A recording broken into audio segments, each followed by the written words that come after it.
Cricket से जुड़ी तमाम खबरें, वर्ल्ड रिकॉर्ड, आईसीसी रैंकिंग और आने वाली सीरीज के शेड्यूल से बाखबर रहने के लिए सब्सक्राइब करें बी ऑफिशियल चैनल को और दबाएं बेल के बटन को ताकि आप हमारी लेटेस्ट वीडियो सबसे पहले देख सकें। शुक्रिया। अस्सलाम वालेकुम दोस्तों, मैं हूं मोहम्मद शाहिद और आप देख रहे हैं बी ऑफिशियल यूट्यूब चैनल।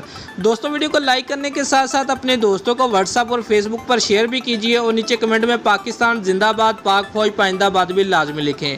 दोस्तों, भारत के ज़ेर तसल्लुत कश्मीर में तकरीबन 3 दहाइयों से हिंदुस्तानी फ़ौज के मुजालम का सिलसिला जारी है, जिसके नतीजे में अब तक कम से कम 70,000 से ज़्यादा अफराद अपनी जान से हाथ धो बैठे हैं। लीड्स में भारत और श्रीलंका के दरमियान वर्ल्ड कप मैच के दौरान फ़ज़ा में बैनर्स लहराए गए, जिसमें कश्मीर के लिए इंसाफ कश्मीर में नस्ल कशी और आज़ादी कश्मीर के नारे दर्ज थे। दोस्तों, उस वाक़े पर इंटरनेशनल क्रिकेट काउंसिल ने मायूसी का इजहार करते हुए कहा है कि हम आईसीसी वर्ल्ड कप में किसी भी किस्म की सियासी पैगाम को हरगिज़ नज़रअंदाज नहीं करेंगे।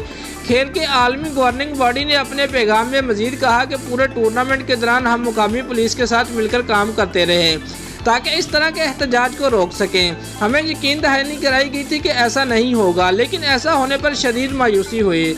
दोस्तों, याद रहे कि वर्ल्ड कप में पाकिस्तान और अफगानिस्तान के मैच में दोनों ममालिक के शायकीन के दरमियान झगड़ा की इतलात सामने आई थी और अफगान तमाशाइयों ने पाकिस्तानी शायकीन को बुरी तरह ज़ेर-ओ-क़ूब किया था। दोस्तों, अगर आपको हमारी ये वीडियो पसंद आई है तो लाइक और कमेंट लाजमी करें और हमारे चैनल को सब्सक्राइब करना मत भूलिए। शुक्रिया।